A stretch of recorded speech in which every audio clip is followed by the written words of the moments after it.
Welcome back everyone and thank you for joining me here again. You are watching Moto Vibes, the channel that takes you on a ride through stories, machines, emotions, and journeys that connect you as all. If you are someone who loves motorcycles, who loves traveling, or who simply enjoys exploring the deeper meaning behind simple words and numbers, you are in the right place. Today, we are going to talk about something that sounds simple on the surface but holds layers of meaning when you start to really dig in. We are going to talk about Mendoza, and about the idea of its price being set at 100. At first glance, this might sound like a simple number, a simple price tag, but in reality it is a window into how people give value, how societies perceive meaning, and how numbers themselves can become symbols for something far greater than money. When you hear the word Mendoza, you may wonder what it refers to. For some, it may bring to mind a place, a name, a brand, or even an idea. For others, Mendoza represents a symbol, something beyond the physical world, something connected to culture and personal experience. And when we attach the price of 100 to Mendoza, we begin to open up a conversation about value. What does 100 mean in this context? Is it about cost? Is it about worth? Or is it about perfection? That's what we are going to explore together in this video. So get comfortable, stay with me, and let's travel deep into this story. Price is not always about money. Think about the times in your life when you paid for something not with cash but with your time, with your effort, or with your emotions. Mendoza, with its price fixed at 100, reminds you of that truth. 100 is a complete number. It represents fullness. It represents the idea that something is not 99 and incomplete, but rather 100 and whole. So when Mendoza is priced at 100, it could be telling you that it carries completeness, that it offers a full experience, or that it is viewed as a symbol of total satisfaction. It may not be about buying a product. It may be about reaching a state of being. Think about this for a moment. If you walk into a store and see something priced at 100, you might immediately calculate in your head whether it is affordable, whether it is cheap or expensive, whether it is worth it. But in the story of Mendoza, the number 100 doesn't just act like a tag on an item. It becomes a statement. It says, "This is full. This is everything. This is complete."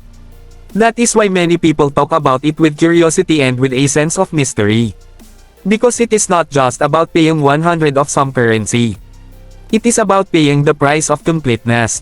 This idea becomes clearer when you look at it through culture. In many cultures, the number 100 is special. It is round. It is final. It is used in exams, in scores, in ratings. To get 100 out of 100 is to be perfect. To receive 100% is to achieve the best.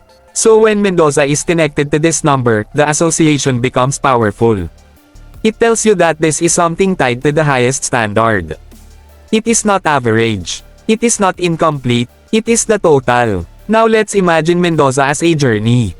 When you pay the price of 100, you are not just purchasing an item. You are buying entry into an experience.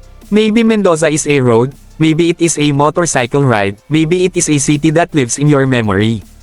By saying its price is 100, you are telling yourself and others that this experience gives you everything.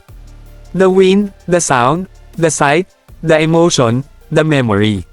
You give your 100, and in return Mendoza gives you completeness. We can also look at this from an economic point of view. In economics, value is not only measured by cost of production but also by demand, by reputation, and by how people emotionally connect to it. So Mendoza's price of 100 is not random. It is a reflection of what people are willing to give and what they believe they are receiving.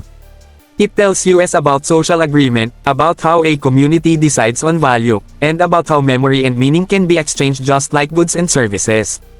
The real power is not in the price but in the collective recognition of the number as a symbol. Some might say, why 100? Why not 99 na or 100 at isa? The reason is symbolic. 99 feels like something left unfinished. 101 feels like something extra, maybe too much. But 100 feels perfect, feels final, feels full. That is why Mendoza and 100 are linked so closely. They create the sense that what is being offered, whatever Mendoza may be, is complete, balanced, and sufficient. And if you look deeper, you will realize that Mendoza is not about possession but about perception. It may not be something you hold in your hand. It may be something you carry in your heart. And when we say its price is 100, we are saying that it requires from us our full attention, our full respect, our full recognition. That's why it resonates with people across different cultures and times. It is more than commerce. It is philosophy.